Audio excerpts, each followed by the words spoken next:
international? Thank you very much, Shusha. Um, when you narrow it down to this administration, it's really difficult to have much to say because I'm not, I can't speak to the efforts to fight corruption at the moment. They're quite feeble. There's very motion, but no movement. If this were a much broader period, then there's so much to say about this. But the efforts at the moment, I don't see much happening.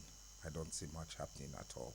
Okay, so on a general note, let's look at what is your perception of corruption, the fight against corruption in the country over the years, and where we are at the moment. Okay, thank you very much.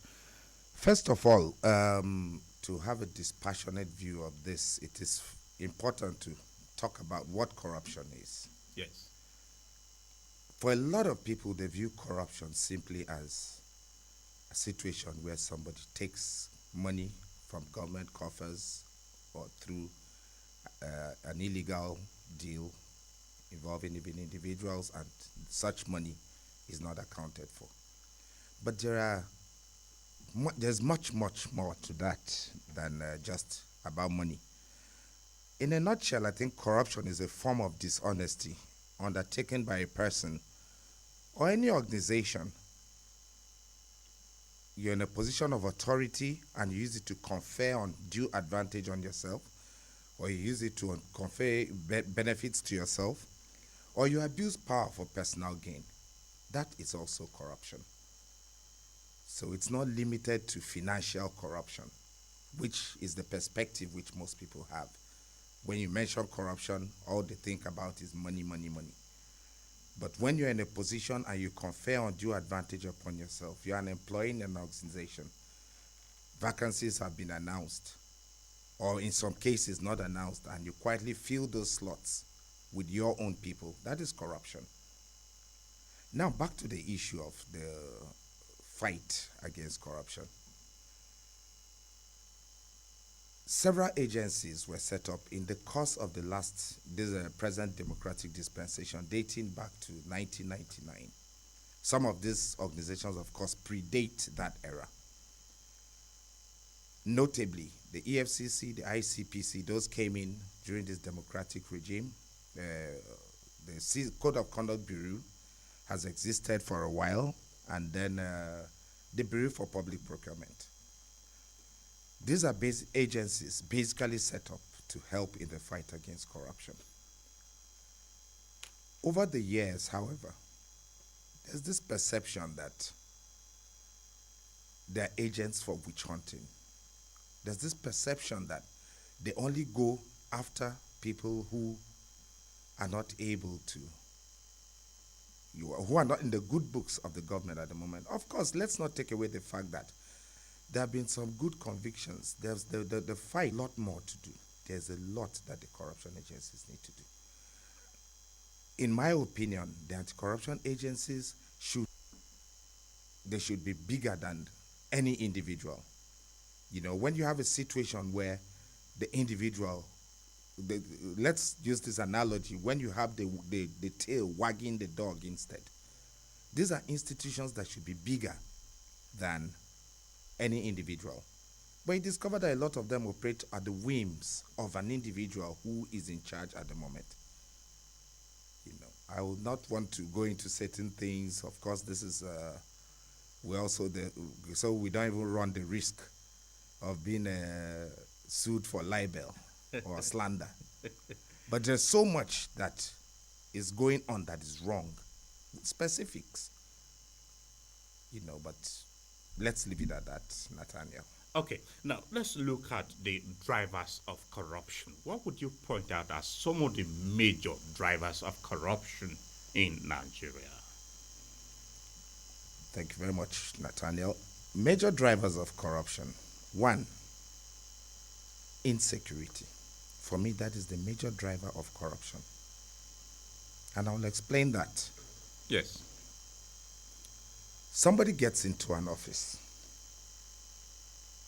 somebody has an opportunity to make money out of a project, out of a contract or something. And the first thing he's faced with is having to settle certain powers that maybe facilitated this or made it possible. In the instances of him getting a job, he's insecure about keeping that job if he doesn't play ball according to the dictates and whims of the people who put him there. If it is a contract, he stands the risk of losing that contract if he doesn't play ball according to the whims of those who put him there. And then another aspect of that insecurity is the individual himself. There's this general malaise across the country, and I think it's basically fueled by poverty and the social inequality. The moment you get into an office, you get loads and loads and loads of demands from people who expect that you are in a certain office, therefore you should be able to have so much money to sort out these issues. The fact remains that this is not possible if you live strictly within your means. And then another aspect of the insecurity is this. People look at the person who was there before and say, so and so was in this office, see what and what he did for people. Why can't you do it? But the truth is, you cannot do those things if you remain within your means, your legitimate income.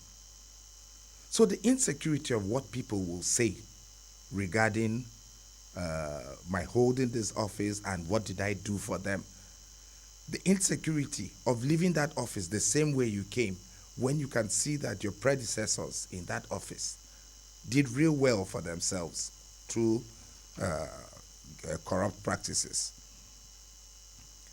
Another aspect to corruption, what drives it, is ostentation. That's a major factor in corruption. A lack of contentment. Somebody is not thinking about what I want for myself. What is the drives state-of-the-art cars? I want to be like. You try to compare yourselves with. They are not in government. Some are in business. And there's no way you'll be shocked to find that those are the people who are really living the life more than those whom you know go all out to. Another driver of corruption is the desire, man next door. You're a civil servant, you earn 150,000 a month. You've got 4 kids in school. But because your neighbor takes his children to a certain school and you feel your kids should be in that kind of school too, you now get them there. And you discover that one-term school fees swallows almost your annual salary. And you must think outside the box to survive. So for people in authority, the outside the box is, how do I pilfer? How do I take from here? How do I confer undue advantage upon myself to be able to meet these demands, this limit? Now, let's look at the corruption perception. 180 countries. Nigeria is placed ranked 140th, and based on the points and categorization, Nigeria is said to be the 36th most corrupt country in the world. How do you react to this report released yesterday by Transparency International? First of all, without being sarcastic, I'm wondering those 35 nations that were still better than them. I really wonder where they're from. What we see every day, really difficult to imagine that there's anybody worse than us. And if there is, not just 1, 2, 35 worse than us, then it's a worrisome situation. On the scale of 1 to 100, Nigeria was ranked 25 on that corruption perception index. this scale of 1 to 100 starts from highly corrupt to very clean. So if we fall within the 25% bracket, that tells you highly corrupt. Funny enough, the current perception index shows an improvement over what obtained last year. I think we moved a few places, I think 4 or so. We moved up a few places. And of course, one still wonders the indices that are used in determining this. But, well, kudos to Nigeria. We're not out of the woods yet, but if a reputable organization like the Transparency International says we have moved a few places from where we were last year to where we are today, well, there's still so much to be done. Presentation of this report as done yesterday in Abuja by the executive director of CISLAC, Alwa Rafan Sanjani, who presented the report. He's a representative of Transparency International in Nigeria. And according to him, there are the 10 major weaknesses. Let's reflect on them. 10 major weaknesses that fuel corruption, according to him, include judicial corruption, state capture, nepotism, oil theft, subsidy fraud, corruption in the power sector, and public procurement, tax evasion, and selective tax waivers are some of the characterizing points that are used for Nigeria's corruption. He also listed lack of political civic space, democratic decline, opaqueness of public institutions, and wasteful expenditure as part of the weakness. Looking at this, what is your reflection given the current state of affairs in Nigeria along some of these areas he outlined? Yes, I tend to agree wholeheartedly with those areas he highlighted. In a nutshell, I strongly believe that what do I get out of this? And when you look at all these things he listed, when you look at it, there is no running away from it. There's no running away from it. I'll take a few of those points and speak on them. Yes. I'll start with the issue of security.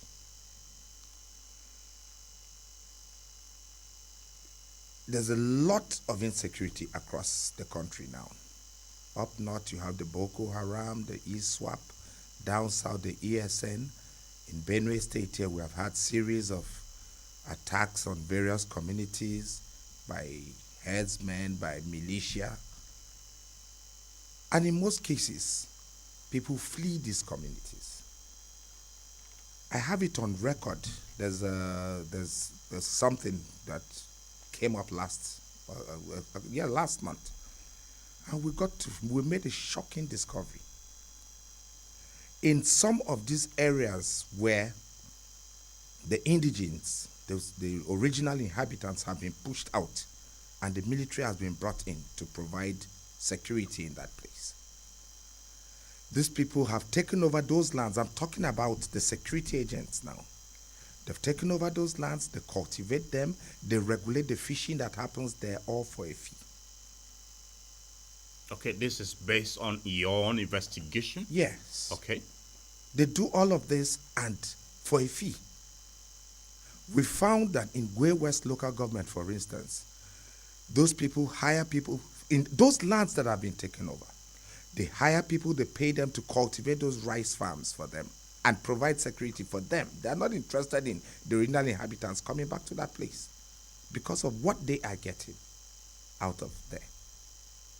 Same thing is happening in Maiduguri, for instance, where the soldiers regulate the fishing in that place. We have seen it happen.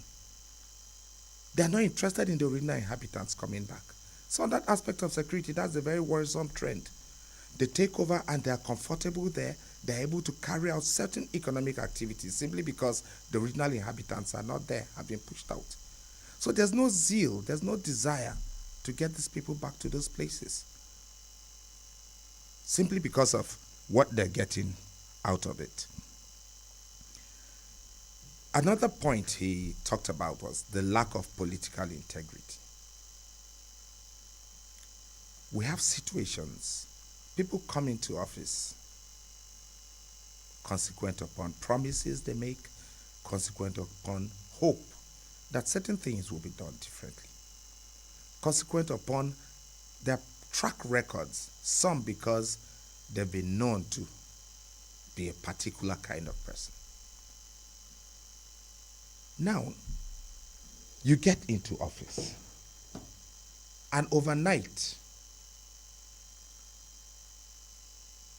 your outlook on those things you campaigned upon, the plank on which you campaigned, Yes. there's a paradigm shift. It's not the same anymore. And it creates a situation where the political class that, or the electorate, so to speak, they see that something is wrong. There's the integrity is gradually being eroded. And people come into government. Sometimes they take a bike to go get appointment letters. 6 months later, you see them living ostentatious lifestyles. Way beyond. And the electorate look at you. Of course, part of this, as far as I am concerned, is also fueled by the electorate. The Rankadede syndrome. You know, the politicians, you wake up now, you go to their houses, there's a crowd outside waiting for handouts. Where does this man get money to give you handouts?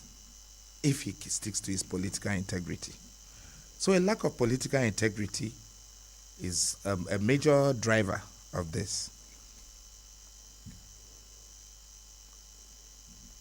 Okay, now let's look at an aspect more. You are a legal practitioner. The report also highlighted judicial corruption. Because this is your terrain. If you are to assess the judicial corruption that the report is highlighting, according to its representative, what is the state of affairs in this area in Nigeria? Nathaniel, judicial corruption was actually listed first, but if you notice, I went to the very last. And I was hoping by the time we get back there, you would have forgotten that there's one other aspect that we didn't talk about. Yes. You see, but let us be honest about this. The truth is there is judicial corruption. In the last 1 month or so, there have been incidents where the judicial service commissions of various states have dismissed judges and judicial officers. I don't have all the statistics offhand now, but there are about 5 or 6 of such cases that have happened in the last 1 month or so. And a lot of these cases were also the fact that these people conferred unfair advantage upon themselves in order to rule one way or the other to benefit a litigant and prevent one from getting due justice. It is a major problem.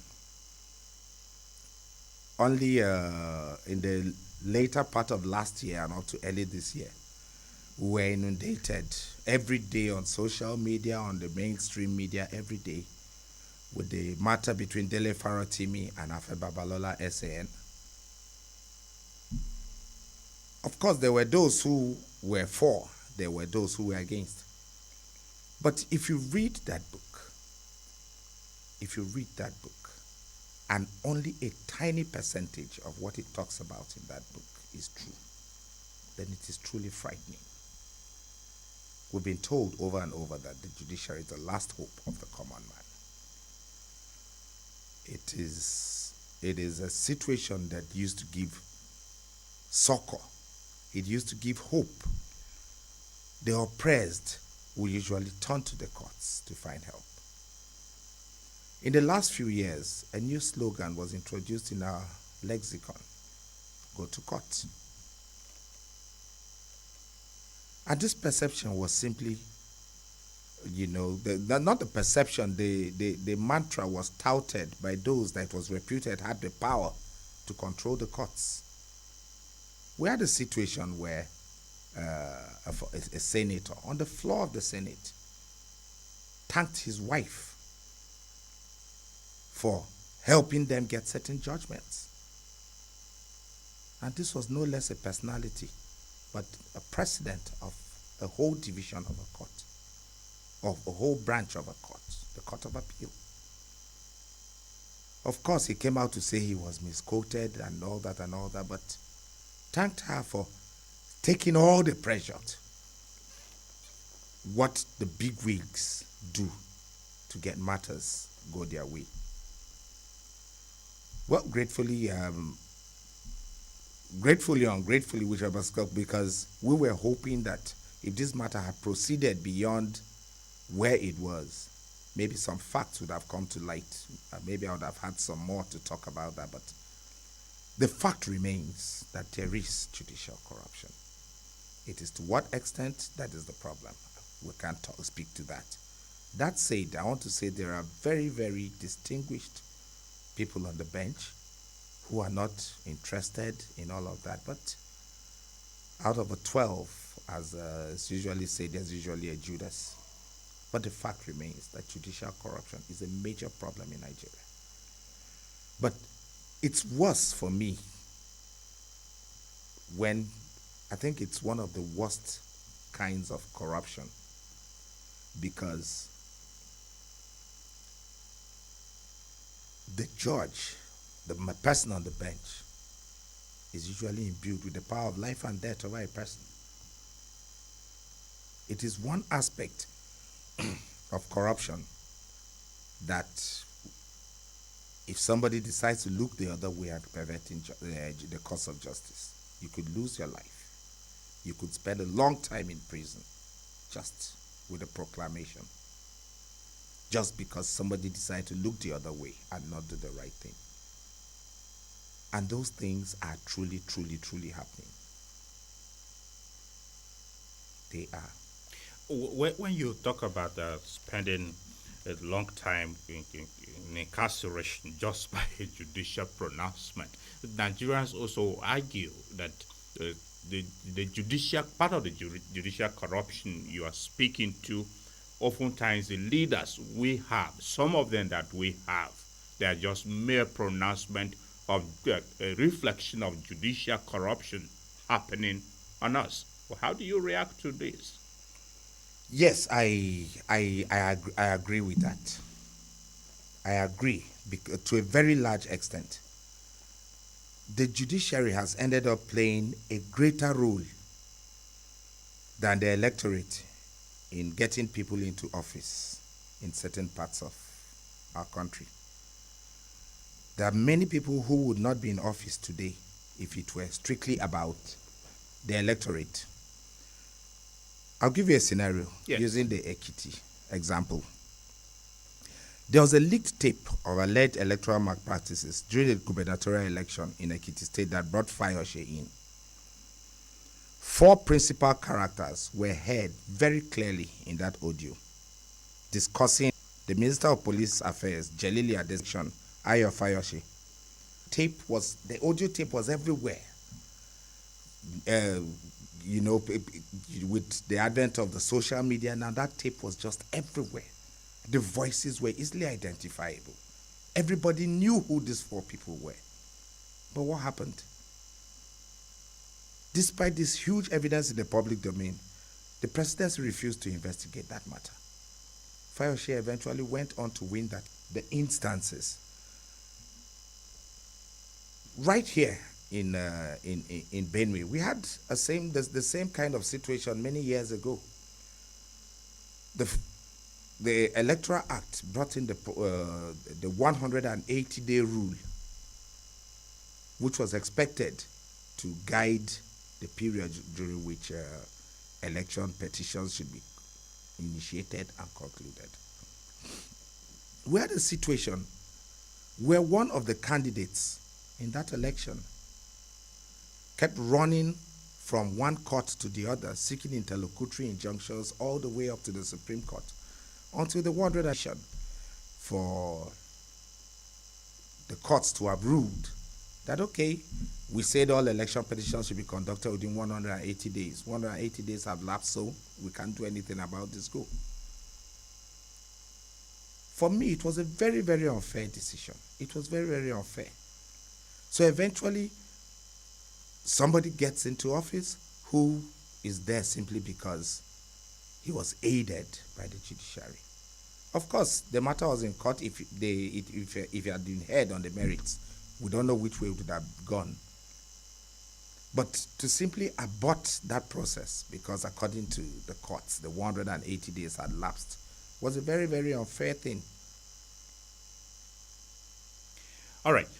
Let me not put you on the spotlight for just judiciary because, anyway, thanks for your dispassionate analysis. And let's look at what the part of what the report also highlighted: weak public institutions. Do you think we actually have strong institutions in Nigeria? Maybe the ones that really can do away with corruption ingrained in the system. No, we don't. A categorical no. We have strong individuals in Nigeria, not strong institutions.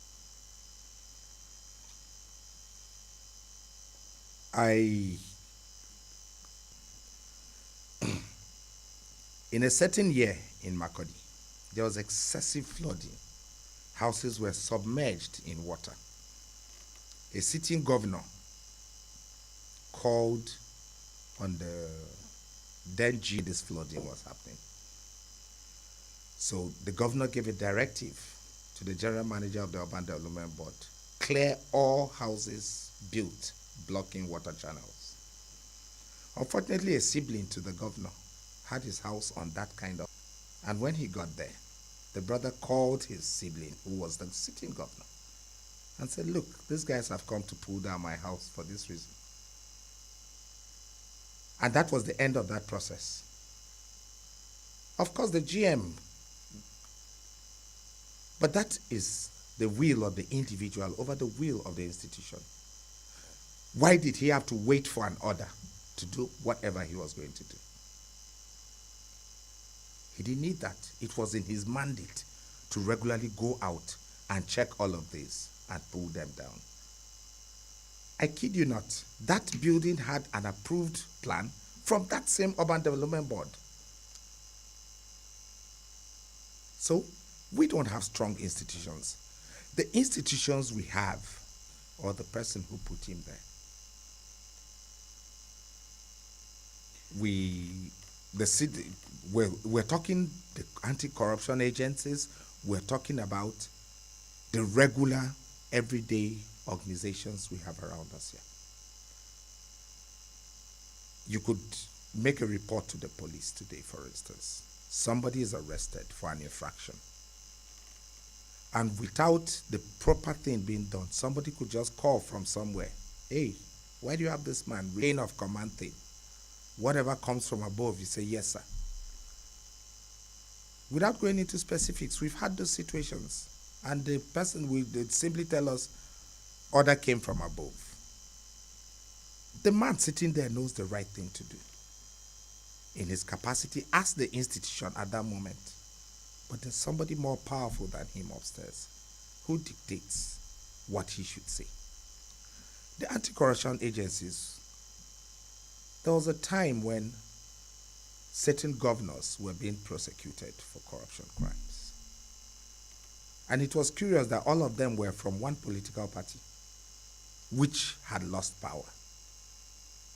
And the question was, are these the only people, are these the only governors who committed financial crime? The question is no.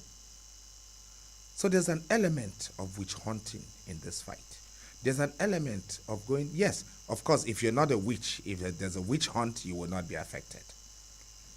Yes, so and so has stolen, but because he's in the good books of the person in charge of getting this done, nothing happens. And he walks away.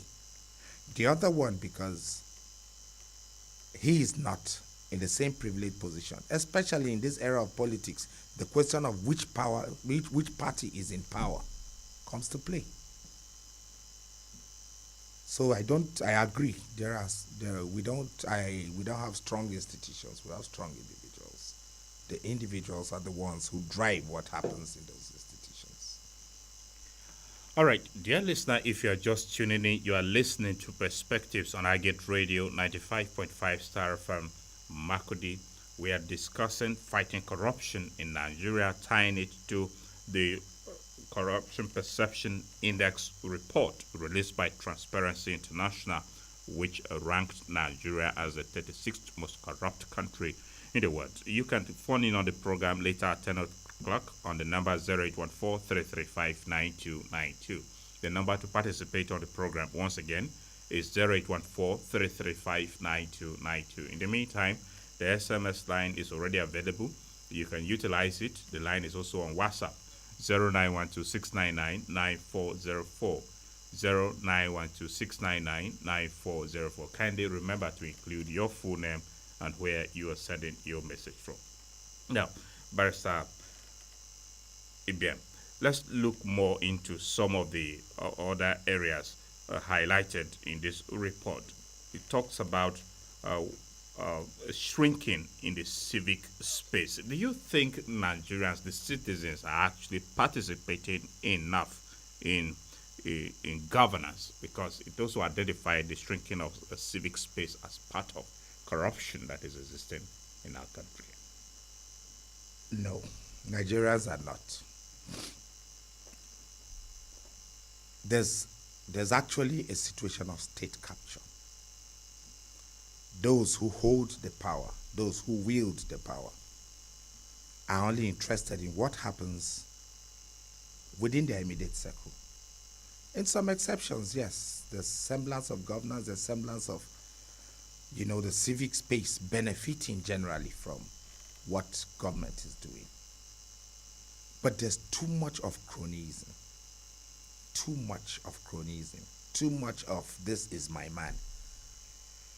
And for you to get access, for you to be able to also benefit from some of these laudable things that the government sometimes initiates, you need to have someone inside there.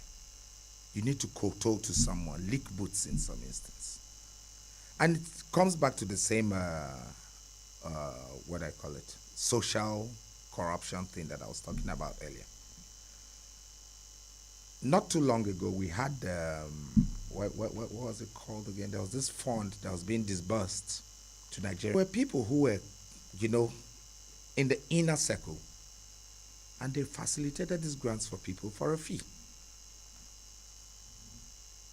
I'm trying to remember what that program was all about, but it's okay. So, the level at which the ordinary man on the street is able to enjoy the benefits of governance, is able to tap into governance, are limited. And one of the ways through which the ordinary man on the street can benefit from good governance, devoid of acts of corruption and all that, is one, an improvement in his living conditions. This can be done in various ways. Access roads, access to health care, access to good public transport service. Those are the things that even without you being in government, without you having so much money, if those things work, it also limits your expenditure on certain things.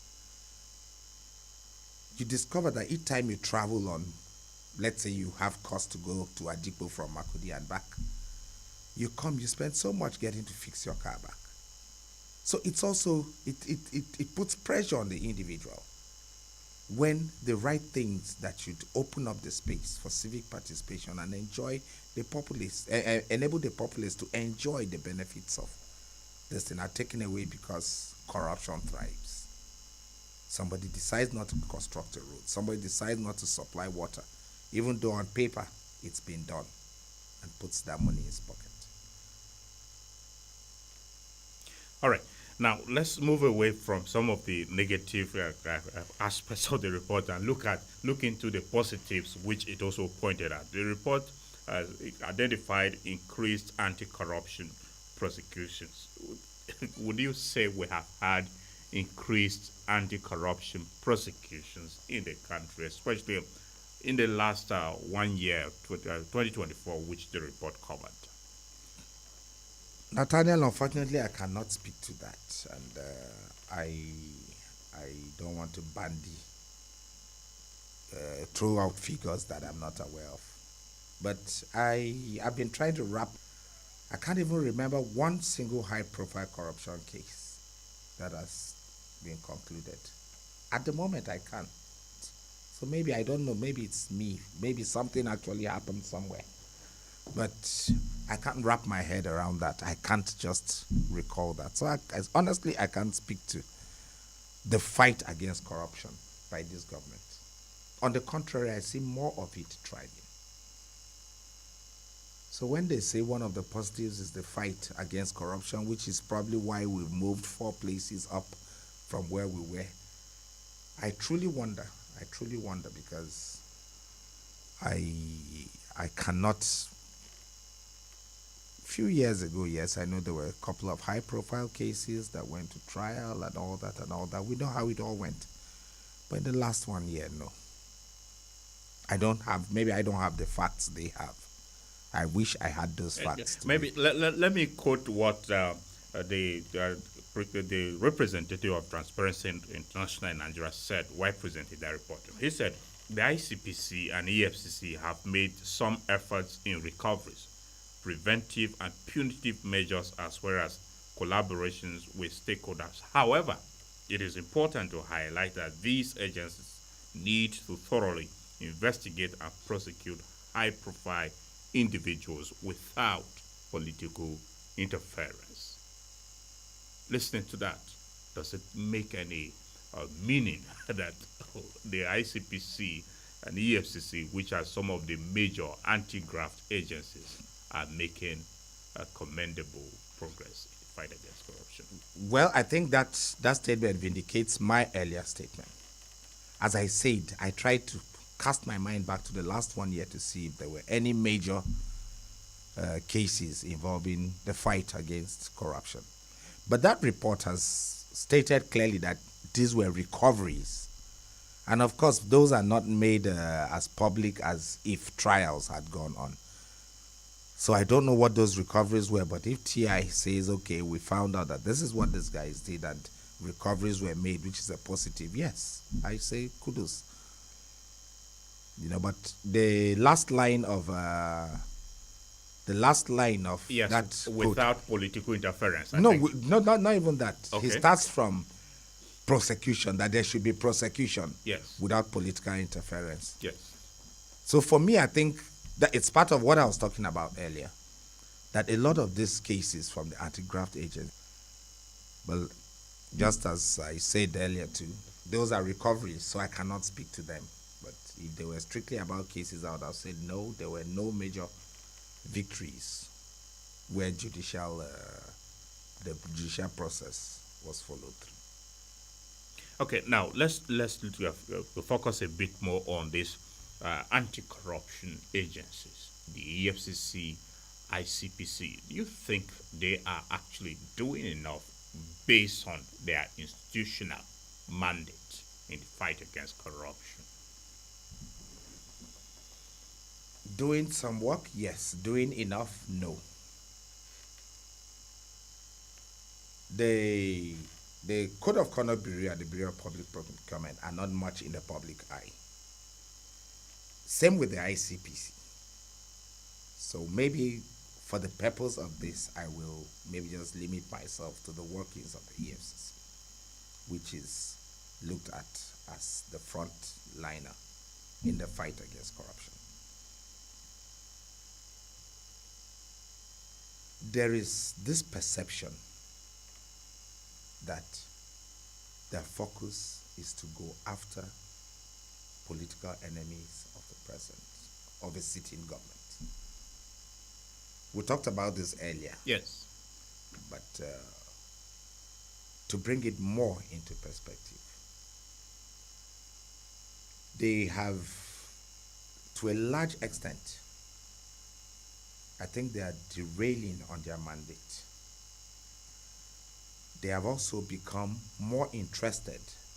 Some of them have become more interested in what they can get out of this job I am doing, rather than, focusing on the core mandate of why they're there. So for me, the performance is not optimal. It still brings us back to the issue of strong individuals, not strong organizations. Very recently, we had an incident involving EFCC officials, I think in Anambra State also, where they went to raid a home, ostensibly because they said he was an internet fraudster. And he broke into his house at 3 a.m. and he shot and killed an official of the EFCC. May his soul rest in peace. Amen. Why did you have to raid this man's house at 3 a.m.? Why didn't you just go to court, get a court order? But I'll tell you why those things happen like that. In a lot of cases, when this happens, they find a way to avoid the judicial process, settle this matter within them. And that is why in the first place they are not willing to go through the legal process to get an order of court before. They are not fit for public consumption when you don't have the precise facts, to avoid a situation of having to stand in the dock. But I'll give you a scenario. There's a house very close to my house. Young people live in that apartment. And the general impression was Yahoo boys. If I tell you how many times the EFCC has raided that apartment, you'll be shocked. What they do is, in fact, there's this, it seems it's even a crime to own a laptop now. That is the perception. Once you're found with a laptop, Yahoo boy. Especially if you're young and, well, if you want to make matters worse for yourself, have a weird kind of head, and then maybe drive a good car, you're in deep trouble. And this is not limited to them alone. It's even happening with the police. And because the institutions are not strong, the individuals are stronger. The IG makes an order, for instance, saying all roadblocks have been dismantled. And you travel from Abuja to Makurdi and you find over 40 roadblocks. And you wonder, who is the IG fully? The IG comes out to say, no policeman should arrest you and search your phone without a valid court order. The policeman arrests you here. The IG is not here. By the time you're able to make a report, you probably have suffered a lot of injustice. Probably even lose your life. So people are not even able to fight for their rights because of the fear of the individual. If I'm sure that no matter what happens, the police is a strong institution, I get in there, whatever happens, if I'm treated unfairly, the person involved gets to lose his job or maybe go to jail. People will be more cooperative. People will be more inclined to even support the fight against corruption. Because corruption does a lot that is stifling the growth of our economy. And if people are sure that my effort will yield fruit, a lot of people will decide to even go through the hassle. As you are probably aware, the judiciary is currently on strike in Benue State. God save you if you get into the hands of the police now. They can keep you for as long as they want. There's no lawyer to come and shout, charge the matter to court, let's meet in court. Because the courts are closed. And when you think about having to go and spend 1 week, 2 weeks in such an inhospitable place as a police cell, you're made to part with money to get your freedom and go. And in most cases, it's not because you've done anything. It's just because They feel they have the power over you. So you just get arrested for doing nothing. This example of Benue you mentioned, I discussed that issue of the strike, the ongoing strike of the judiciary in Benue State. Do you suspect that this ongoing strike could even bring up more judicial corruption? Or I don't know how to put it. Will it violate rights of citizens? The strike will not increase judicial corruption. There's no judiciary anywhere at the moment. So where will the corruption come from? It has only increased institutional and official corruption by agencies of coercion, people who have the power to arrest. That is what the strike has done. It has not certainly not judicial corruption, because there's no judiciary sitting at the moment. So where does the judicial corruption come in? So the corruption that is ongoing now is official, from the power, people that have the coercive power of arrest and all that. That is where the corruption is coming from. Okay, we'll take a quick breather, and when we are back, we'll start engaging with you. Kindly stay with us, dear listener.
Welcome back from that short break, dear listener. Thank you for staying with us on Perspectives. If you are just tuning in, you are listening to Perspectives. Our discussion is on Nigeria's Corruption Perception Index and the fight against corruption. You can phone in on the program on 0814-335-9292. The number for calls on the program is 0814-335-9292. Once you connect with us, we would like to know your full name and where you are calling from. Then you make your submission. Kindly keep it very brief. The SMS line through which you can also participate on the program is 0912-699-9404. The line for SMS once again is 0912-699-9404. That line is also available on WhatsApp.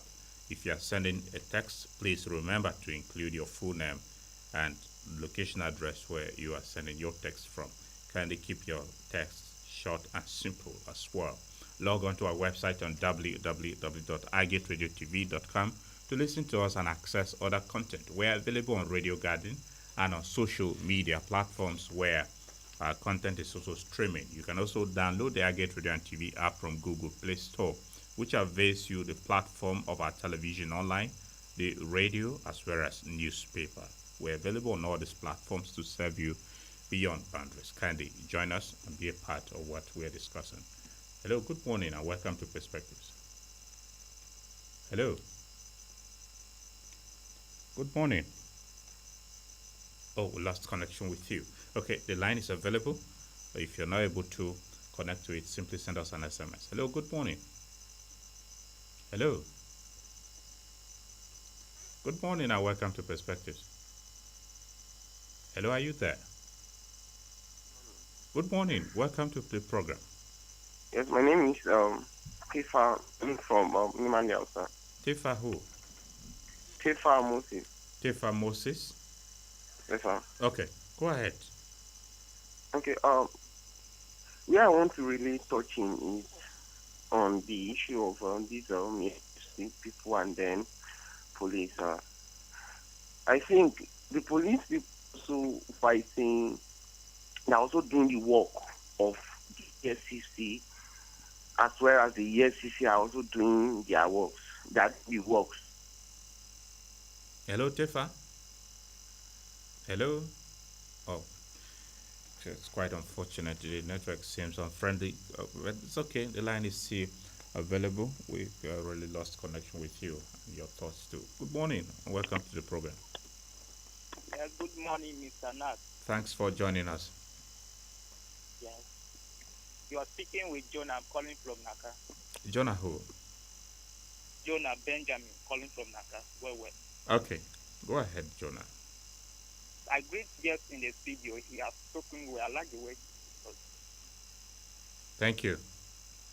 Yes, my take on this topic of today is that I like the way you people are discussing. So for me, I'm calling on government and we people, we should support the anti-corruption agency to recover the stolen cash and assist and to change people who have stolen public funds in Nigeria. So another one is that supporting civil servant groups, ordinary citizens, the National Assembly and the media should hold government account for the use of public resources. Thank you. That is my take. Okay, thank you, Jonah Benjamin. We appreciate your contribution. Okay, we should support anti-corruption agencies and civil society organizations should also be in the vanguard with the media. That is why we are doing here our bit in the media. Good morning and welcome to Perspectives. Good morning, Mr. Nathaniel. Thank you for joining us. Thank you. Morning to my legal luminary in the studio. Good morning. Thank you, sir. My name's Masi Aondaka, Austin, calling you all the way from Naka, Wewes local government. Okay, thank you, Mercy. Thank you. Before I go, I want to first and foremost comment on the report by Transparency International or International Transparency. It is very, very good to note that Nigeria is reducing in terms of corruption. It is very, very good. I applaud them for that. Secondly, I want to specifically comment on this issue of corruption in Nigeria. You know, corruption in Nigeria will not be eradicated unless if our electoral umpire, that is INEC, EFCC, and ICPC, if their leadership is not being influenced or appointed by our politicians, and they are dependent. So INEC, the leadership of INEC should not be appointed by the president. It should be within the institution. People working under INEC, they should be the ones to select their leaders. The same thing applicable to EFCC and ICPC. If this is done, I believe that corruption will be eradicated in Nigeria. But if the leadership of INEC, EFCC, ICPC are being still appointed by the politicians, believe me, you, that corruption will continue prevailing in Nigeria. Thank you so much. Okay, Bye bye. Austin was here. Thank you. We appreciate your submission. Yes. All right. Anyway, when Austin said they should be appointed within, anyway, I thought maybe there should be um, less of political interference in the running of this office. Otherwise, I don't know where. As And Bello Musa calling from NetBank. good to have you, Bale Musa. Thank you. As for me, as a guy, my greeting to the guests here when we are in the studio there. Thank you very much, Musa. My problem, as for me, fighting corruption in Nigeria, me, I totally lose hope. I don't think so, unless if God can send angels. So if not, because the level of corruption in Nigeria is beyond, is more than what we even if we are discussing here. Because as for now, even if somebody that is giving bribe, it didn't, if you put yourself, say no, I will not collect it. It will become another heavy topic. It will be another topic of discussion for the whole of the nation. A social person has been collected, and this is something. If person do something normal, it will become another topic of discussion. This is the normal thing. But if you collect it, that is you are a normal human being in Nigeria. But if you didn't collect it, it is something that will be discussed, which is not supposed to be done. And everywhere, even in your family, if you get that opportunity and you didn't, they will abuse you. That look at this idiot, he get an opportunity, he lose it. So that is all. And if there is no way to fight that this corruption in Nigeria, as far as unless this set of these politicians have been washed up and get another new one. If not, this present one continue like this, I can see no way to fight this corruption. Thank you. Okay, Bello Musa, thank you. We appreciate your thoughts. That's your opinion. Bello Musa says there is no hope. The future looks bleak in the fight against corruption. Well, we hope there should be hope. Hello, good morning, and welcome to the program. Hello. Good morning. Okay, yeah, on there, we can hear you. The line is still available 0814 335 9292. Good morning, and welcome to the program. Hello. Good morning. Yeah, good morning, Mr. Mark. Thank you for joining us. Yes, my name is Stephen Tamba. I'm calling you in Bazugwe, East Local Government area of Wednessday. Okay, good to have you join us, Stephen. Please, my regard to the barrister in the studio. Please, spoken word. Please, yes, corruption is everywhere, just as we are saying.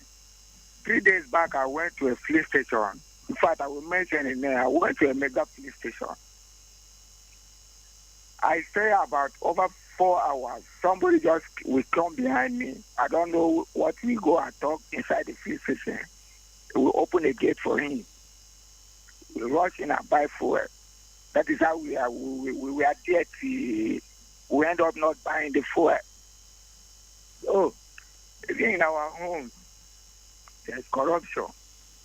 Last time my brother went to hospital, I was with him.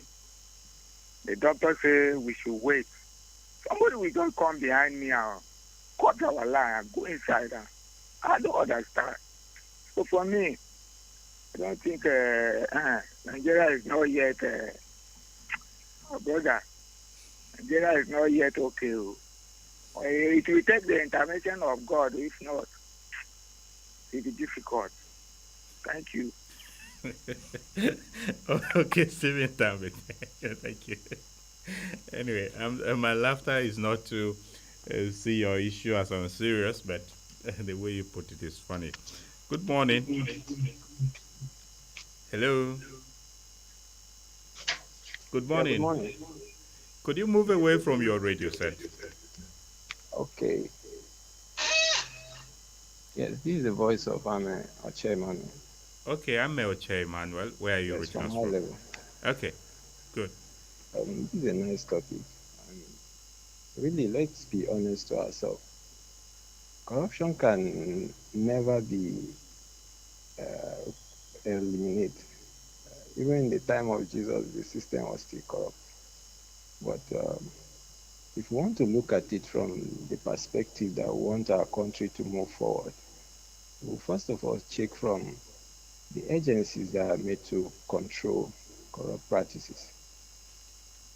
I will be honest with you that if you run an integrity test on EFCC or IPCP, I'm very sure that you end up seeing them corrupt.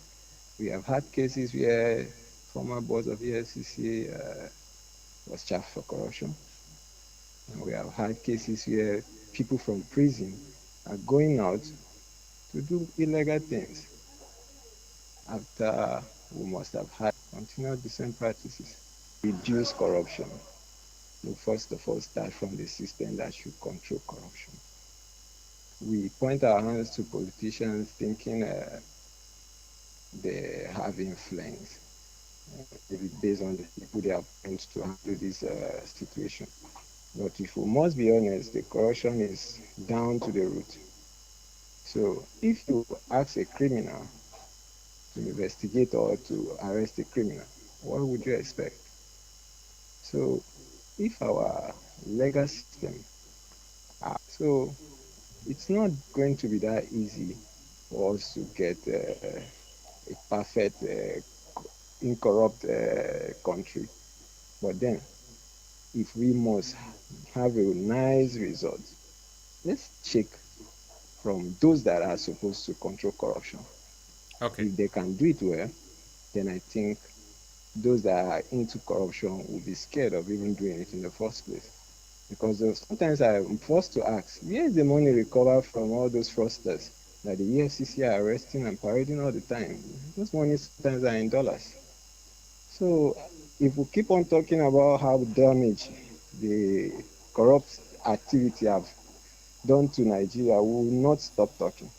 But I feel the way forward, let's check the legal system, let's check the law enforcement, even the religious bodies that Nigerians seems to respect most. Let's look into it too. Okay. Churches don't pay tax, but if you look at it very well, they collect huge amount from masses. Thank you, So Oche. the whole system is like that. Thank you very much. Oche, thanks. Thanks so much for calling in. And that's it's good that Oche also talked about the way forward. Let's also, while we lament, let's also profile a way forward. By the way, it should, I think it should be cheering that Nigeria has gained some points in this current Transparency International Index. So maybe we should comment on that too. Hello, good morning. Hello, very good morning to you, Mr. Nathaniel Nongri. Thank you for joining us. Good morning, the guests in the house. Thank you. Good morning. Nikia Oliver, the busy brain now Benga here in a lady. Okay, thank you, Oliver. Yes, eradicating corruption in Nigeria is quite a difficult task, but with I and you, we can make it. When we talk of corruption, and I think we're supposed to begin with ourselves. We cannot just look at the top governmental officials because their money, when they announce on radio somebody has made away with such huge amount of money, we begin to feel somehow, and we are not looking at our own ourselves in the grassroots, where you will see just in a small organization where you suppose you know that you will bring in this particular person, you will bring in this particular person to make the ministry move. You will refuse. You will say, this must be my brother or my sister or my family. They will just be there. The institution cannot move. Just like some of the secondary school, you will see people heading the schools. Just family, this thing they are heading. And it's all about correction because they cannot bring in the well-qualified people. You will see someone will apply for job. They will say, no, this is not from my tribe. This is not from my language. So the person should not be given the job, but they will fully know that, yes, this person is qualified. I would not talk without mentioning my darling thing, talking of lobby stars. Because by the time they were playing pre-season tour, going to all the local government, we see good players that can make up the team.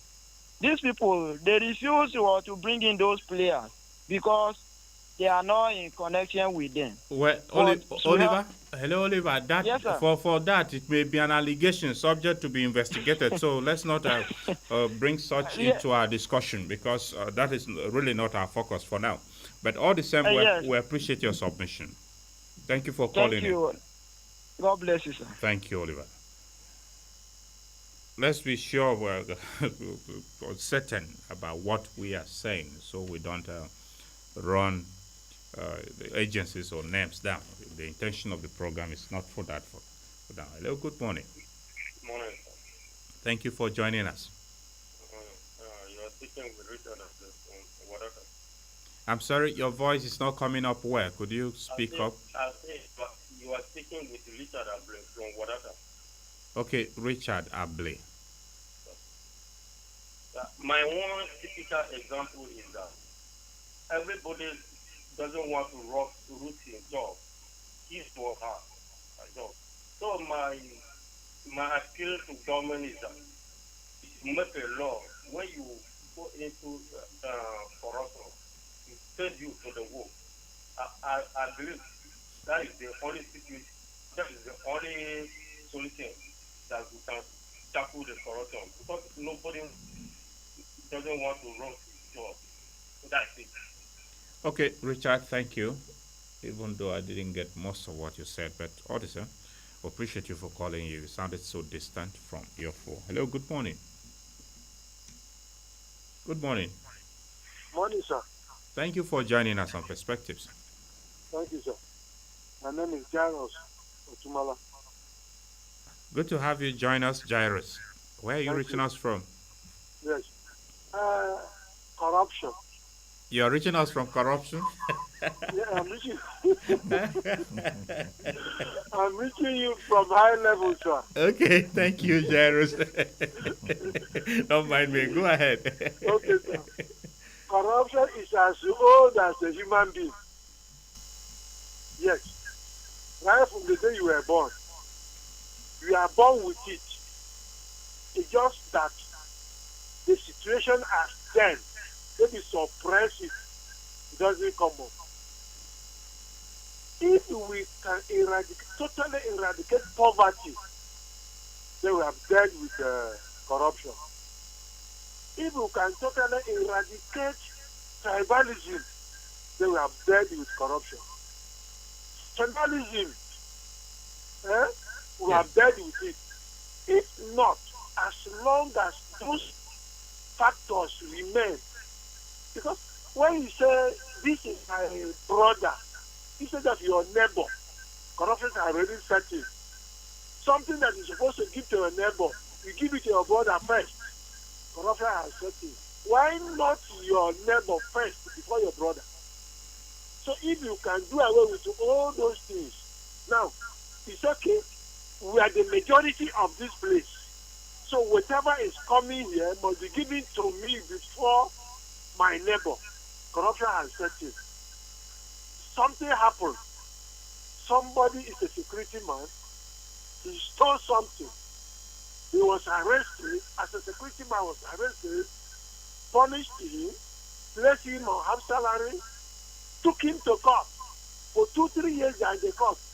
The same his colleagues went and stole something and was set free. That is corruption. And nothing happened to him. Why the other person is languishing in the court up to today? So if you can deal with all those factors, tribalism, nationalism, brotherhood, poverty, some people want to reach overnight. Look at those small boys of 15 years. Want to become a millionaire, join Yahoo. It's not corruption that brings all those poverty. If we can eradicate all this, my brother, we can deal completely with the corruption. If not, make we wait for God to come and do the miracle. Thank you, sir. Okay, Jairus Otumula, thank you very much for your Yes, sir. position. Appreciate you. Okay, let's take some messages before we come back. This one says, good morning, presenter and the analyst in the house. My name is Kanti Michael from Gadovilla, Boko Road. Nigeria may not be able to get out of corruption because the three arms of government in Nigeria are all corrupt. The agencies saddled with fighting it are not helping matters. Government should wake up and do the needful to save our dear country Nigeria from that shame. Thank you. Okay, Kanti, we appreciate your message. This one said, good morning, I get FM. Greetings to the barrister in the studio. I totally agree with him.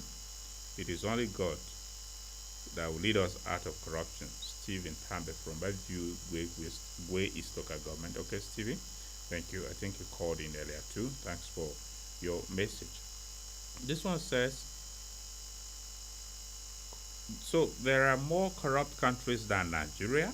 I thought Nigeria is, I thought corruption is Nigeria. Nigeria's birthright from religion, tribal, etc. to economic corruption. However, there could be corruption relief when Nigeria have good leaders at all levels. Adon Yolumu from Welfare Quarters in Makudi.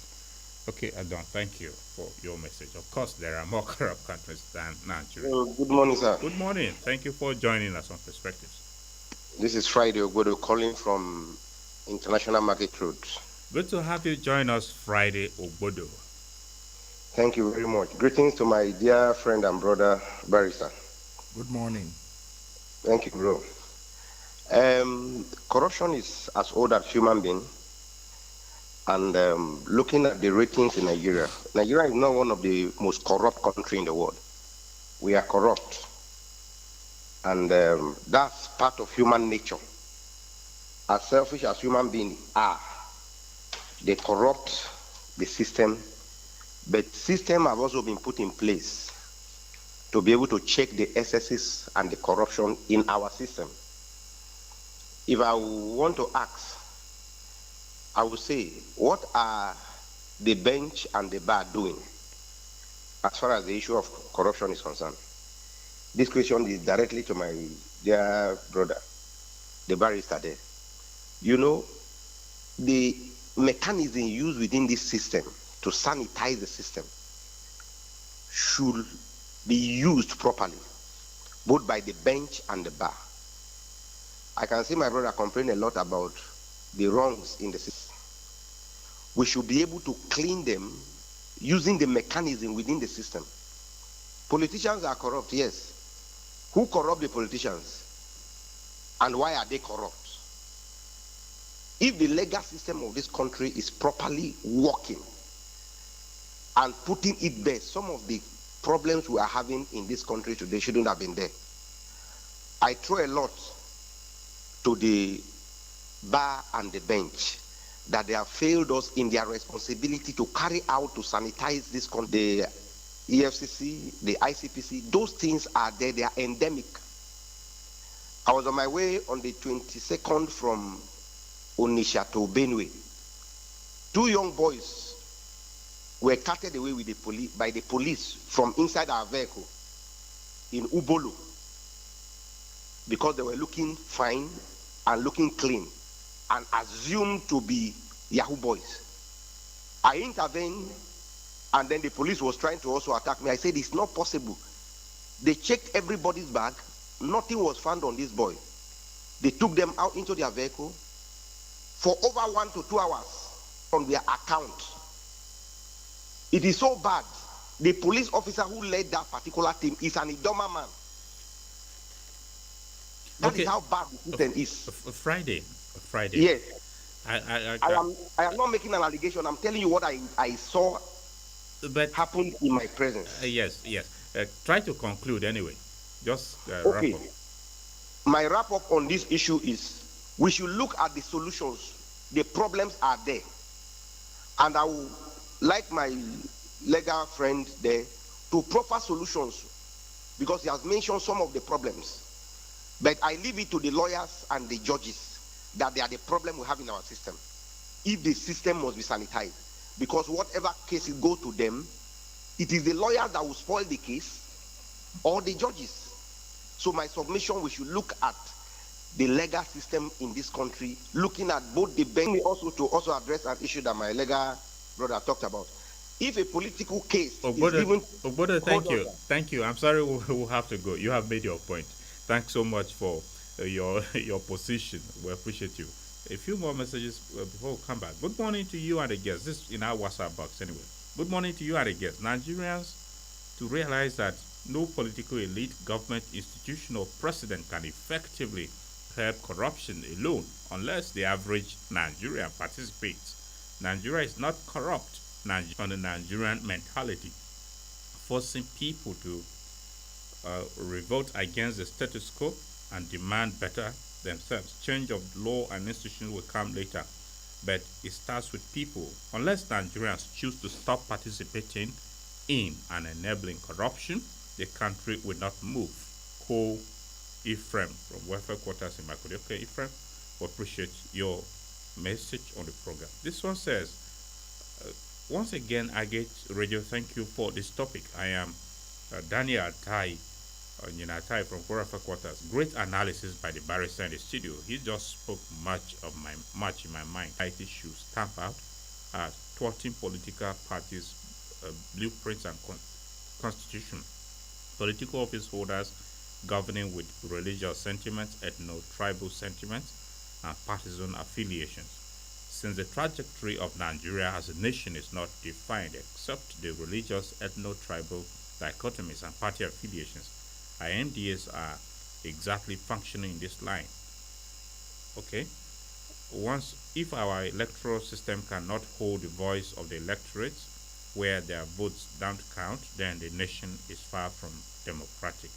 Now, the message is too long. Let's take the concluding part. Now, how can you fight corruption of this kind if the government institutions in themselves are complicit in all of it? Once again, we need death penalty and long-term jail term for institutional corruptions. Danatai, okay. Danatai, thank you for your messages. Long, but an abridged version of it we're able to take. This one says, good morning, presenter. Greetings to your guests. Corruption in Nigeria has to do with individual reorientation. Our leaders and law enforcement agencies did not fall from heaven. They came along among us. We should build strong institutions and strong people, and not strong people, rather. The judiciary should stand up to its responsibility. Omanchi Samuel Sampson from Achusa. Okay, Omanchi, thank you for your message. Good morning, presenter, with your guest. The issue of corruption in Nigeria is too negative. The problem is that we have strong individuals and weak institutions to tackle corruption. Let's build a good country with strong institutions rather than strong individuals who are above the laws that established Nigeria as an independent nation. Joe Kennedy from International Market in Makodi. Okay, Joe Kennedy, thank you. Some of the messages we're able to accommodate down. Keep them coming in. Good morning and welcome to Perspectives. Hello. Hello, good. Okay, your call is on hold. Good morning. A beautiful good morning to you. Thank you for joining us on Perspectives. This is Mr. Benjamin Ege calling from North Bank.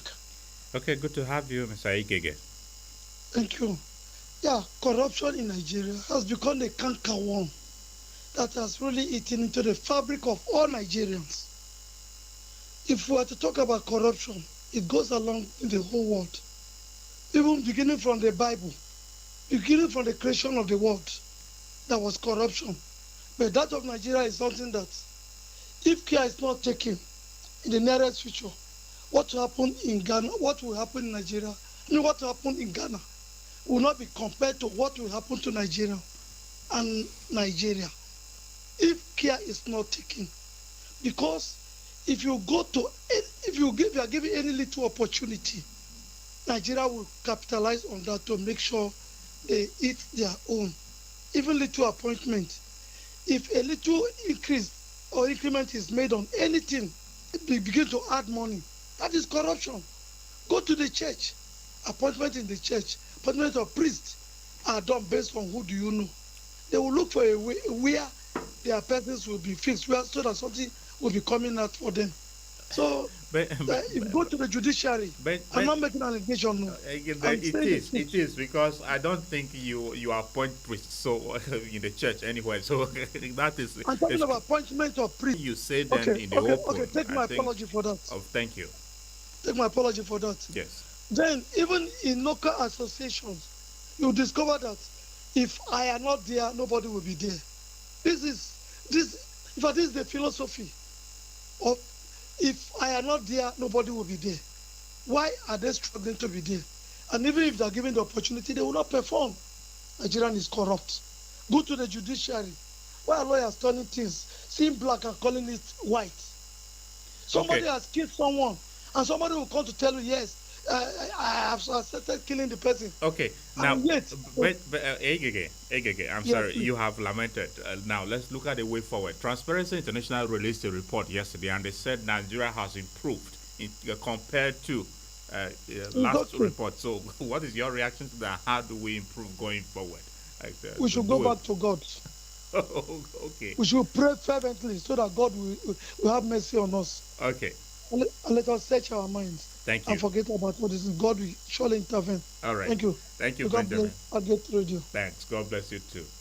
Okay, let's stay on the course temporarily and come back. Barrister Ibiem, you have listened to the callers. What is your reaction to their thoughts? And particularly after you may have done a summary of their reactions, and you respond to the concerns raised by Friday Obodo, who has taken on the judiciary. What are you doing with regards to stamping out corruption? Thank you very much, Nathaniel. All the commentators that called in, one thread runs through all their speech and even the messages you received. Yes. It is the fact that there's a lot of corruption in the society. It is a fact that it's in every facet, every aspect of our lives. It's so bad. The thing is, it is all prevalent. And that's why when we started this and you said Nigeria had moved forward, I was like, well, I'm surprised. I'm not the one saying it. Well, it was okay. I was really Transparency International says surprised so. that and somebody else said it. So that if what we are going through here puts us at number 36, right? Yes. Imagine the people behind us. How bad is it there then? You know, it's really, really worrisome. Friday talked about influence of what the bar and the bench can do to stop this. Well, the bar and bench, I don't see the synergy to use to stop that, but lawyers at the bar and the bench, but the judge can only take a decision based on facts presented before him.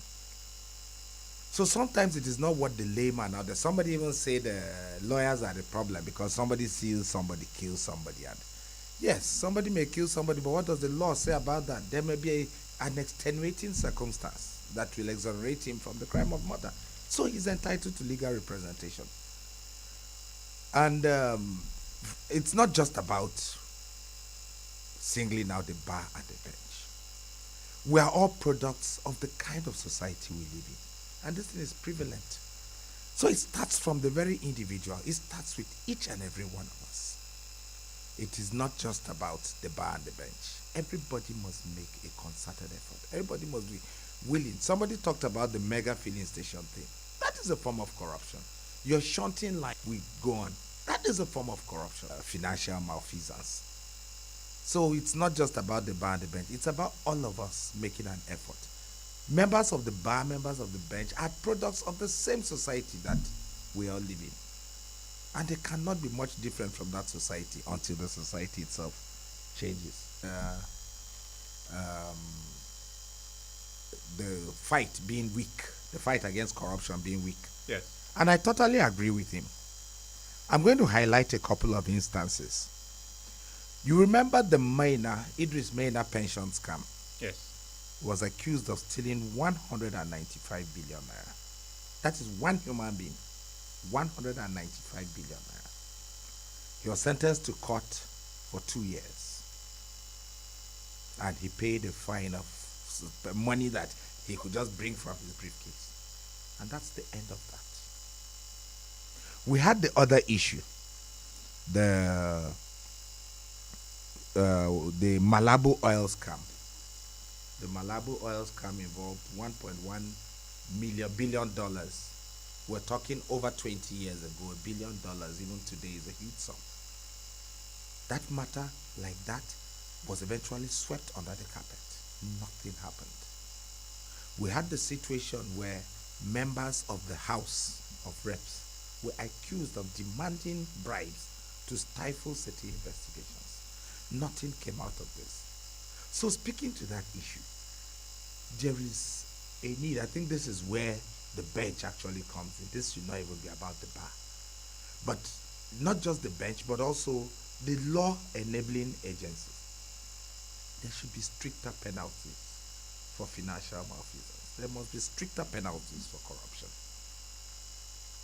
It is absurd that somebody steals 195 billion, sentence him to 2 years imprisonment with an option of fine of just a portion of that money, and he walks away free afterwards. The punishment level is not a deterrent. It is not. It is not. That is where I really expect that much should be done.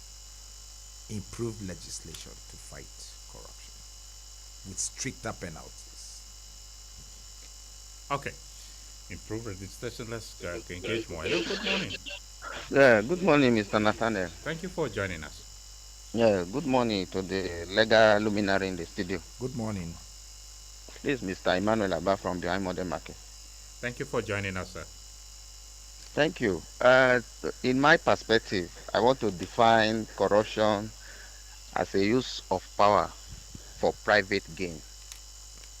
It is based on that I want to say that having lamented enough, just as other earlier callers have done, yes, I only want to toe the line of solution. To me, the information put forward by Transparency International, well, other people may be jubilating, but in a real sense, one will want to ask, how do they base or how do they come out or come up with that judgment? Because in a real sense of things, I don't think there is any improvement from the letter. Having said that, the solution of our corrupt nature in this part of the law, in this part of the world, lies with our decision makers. Because in every society, the economic base determine the superstructure. By that, I mean those who make decisions, who occupy the position of leadership, particularly political leadership, because they have the power, they have the resources, they have what it takes to say yes or no as far as the society is concerned. If the fight against corruption is to make a desirable or is to achieve a desirable result, then our political leaders, I am emphasizing on political leaders because they are the ones that have the knife and the tuber. They slice it anyhow they want it. They are the ones to start doing what is right to mitigate corruption down the ladder. If they start to be upright, if they start to be to live a life of righteousness, those beneath them will certainly follow that step, follow that path. Anything short of that, my brother, corruption becomes a part of life. Because everybody feel that after all, this one happened, just as the barrister rightly pointed. What happened to them? What happened to them? It becomes a patronage. It becomes a norm, just as we are witnessing it now. All right, thank you, Emmanuel. And good morning. Thank you so much, Emmanuel Abba, for your contribution. Okay. Hello, good morning. Hello. Good morning and welcome to Perspectives. Hello. Hello. Good morning. My brother, how are you? I am fine. Thank you for joining us. This is your colleague, John Aduku. Okay, thank you, sir. John Aduku, where are you reaching us from, sir? I'm in Makodi. Okay, thank you, sir. Go ahead. My brother, thank you. You know one funny thing, ba? I wish to know, sir. Good. We have been talking about corruption in Nigeria, but we left one aspect. the aspect we left is the civil servants. The politicians, they don't come to the office and sit down on a table and write PVC themselves. It is our civil servants that will be writing the papers to go and collect money, to go and loot money. They write PVC, that is payment voucher. That's what I mean. Yes. They are the ones that write payment vouchers for these politicians. The next law now, they should include anybody who gets a politician to siphon money from public office. He too should be prosecuted. Okay, look at about 12 years ago, 20, I don't want to call names now, the controversy between Niger to Inca and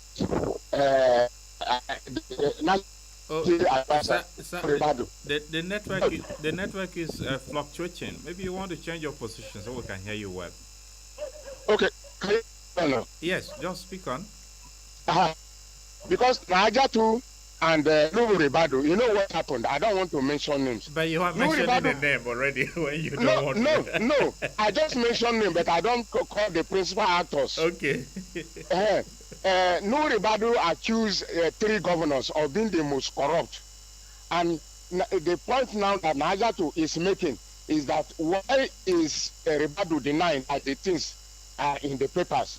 All of us will know. I don't want to call the politicians. They are our problem because they encourage, if they live are not corrupt, those under them will not be corrupt.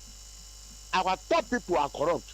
So the best thing now is let us now be recruiting civil servants that write payment vouchers for these politicians. They are encouraging them. A friend of a thief is also a thief. Okay. So much, thank you, yes. Sir. We appreciate you for calling in. Great the virus. Thank you. Thank you. Yeah. Okay. But anyway, like Mena, you mentioned was a civil servant, accountant general, or something. So I think the civil servants are also facing their own hit as well. Hello. Good morning. Good morning. Thank you for joining us. I'm Sondam Rain calling from Wednessday University. Thank you, Sondam Miringi. Your network is a bit poor. Could you speak up? Okay. I want to appreciate the participants in the studio. He spoke well. Are you hearing me? Yes, go on, Sunday. Yes. If my own, I will add a little contribution and then ask questions. Because the barristers, when he analyzed, when I hear from the beginning of his analysis, he knew everything. But the way forward, let him give us a little solution. Because I know while you are speaking on this radio, the government are hearing, these things are documented, and one day or the other, somebody will take context of what you are saying, and then they will work with it. Like me, I want to give my little contribution and suggestion. When I was brought up, my uncle does not see me doing bad things and overlook because I am a child of his brother. Yes, they're correct. But these days now, you cannot see anybody's child doing bad things and you correct it. That corruption started from the family. If the family can do what they were, teaching the children how to love one another, teaching the children how to give diligent sharing from. Is this sharing formulas that break corruption? That people say, okay, I should all take everything by myself. These are some of the things.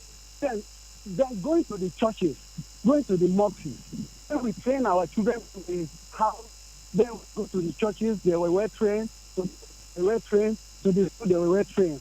Then we can now be able to change ideas of corruption. If not, I find it difficult that this corruption can be changed if our attitudes are not being changed. Thank you. Thank you very much, Sunday, for your contribution. And that will be the last call we'll take on the program for want of time. Let's take some messages, and when we come back, we'll try to conclude.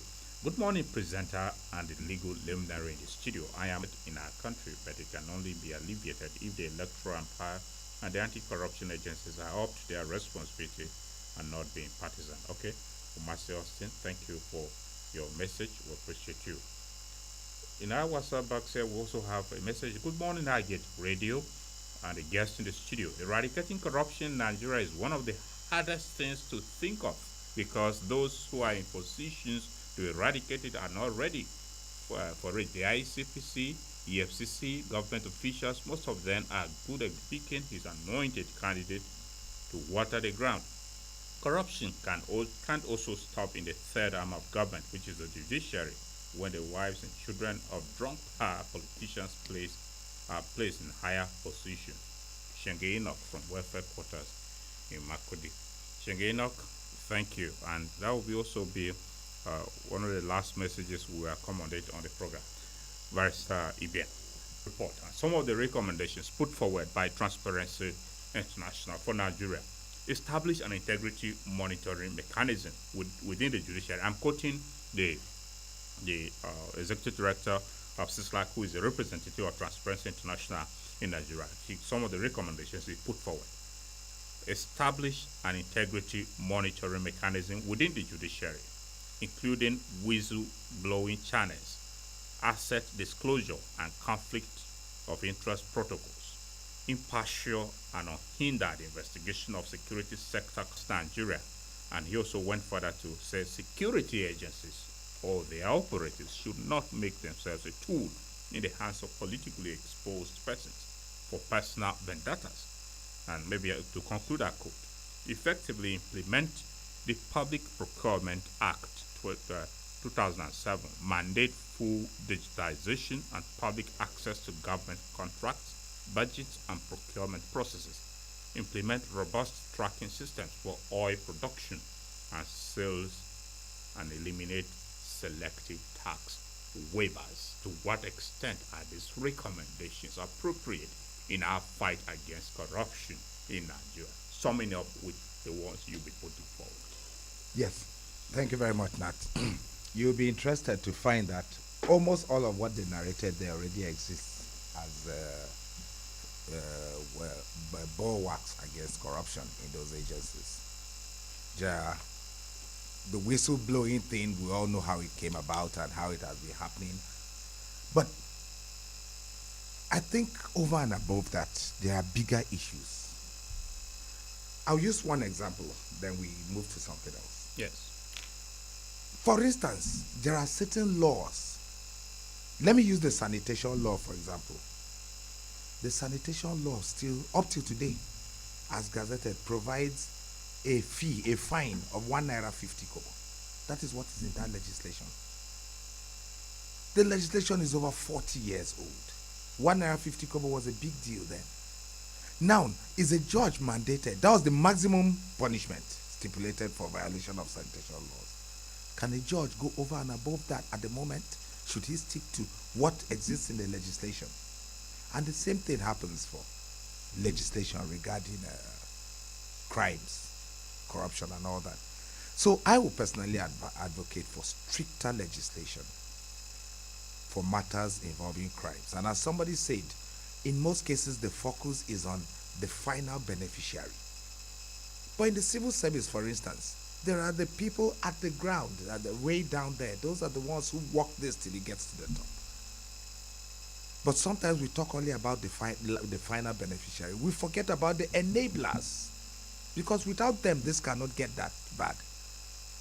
That's number one. Number two, we should stop the ownership of thieves. We should stop owning thieves. Somebody is accused of corruption. Voices are raised about what he has done. And then the people of his clan come out. All they can say is, so person from so place did it and nothing happened. Why now that it is our brother? So we are owning thieves. We take ownership of these people. I give you another scenario. I think for us in the media, we prefer only alleged thieves, because for you guys in the courts or in the judiciary, until they are convicted, that you call them thieves, right? Well, anyway. I was actually going to go to a convict. Okay. What's his name from Taraba State? The Wadume. Wadume was known as a kidnapper for ransom and all that. He was directly involved in the deaths of several policemen. You need to see the reception in his village the day he was released from prison. You think he had gone to make some mighty conquest and was coming home as a victor. And those are the things. Look at when the former IGP Tafa Balogun was released from prison. Look at the reception in his hometown. It doesn't matter what he has done as far as stop that. Thirdly, we need to expose corrupt activities. There are a lot of risks attached to this. Lot of risk. But until this happens, we're using the civil service example earlier. There are staff at the very lower rungs of the civil service who are the ones who carry around these files. They know exactly what is happening. And perhaps if those things are exposed at that level, it might not get to where the money will actually move, because somebody will start investigating already. But this comes at a risk, at a huge risk to life and limb, because you don't know how desperate that person who wants to take this money is, and to what extent he's willing to go to make sure he takes that money. We must keep the public trust. In fact, that's the biggest challenge we have, keeping the public sector transparent and accountable. That is the biggest challenge, because 95% of official corruption is in the public sector. Ministries, MDAs, extraministerial departments, agents of coercion, those who are in charge of keeping law and order, the public sector generally. So there must be a need to really look into, block the loopholes, create a more enabling environment for people to be able to expose what they feel is wrong. But above all, I think there should be protection afforded those who are willing to take those risks, because as I said earlier, some people are really desperate to get these funds, and they are willing to do anything against anybody who tries to stop them. All right. And that will be a fine place for us to leave it on today's edition of the program. Barrister Mark Ibiem is a legal practitioner. He is an anti-corruption advocate and a public affairs commentator. He joined us here on this edition of Perspectives, which we discuss the fight against corruption, focusing on the Corruption Perception Index on Nigeria, released by Transparency International yesterday. Barrister Mark, thank you very much indeed for your valuable time and the insights you have shared with us on the program. Thank you very much, Nathaniel, for having me, and thank you, Agate Radio. Dear listener, that's our program today. Join us Friday for a fresh edition. I am Nathaniel Nango. Have yourself a great Wednesday ahead. And the fight against corruption requires collaborative efforts from all citizens. Let's join hands to make Nigeria more or less corrupt. Have a great day ahead.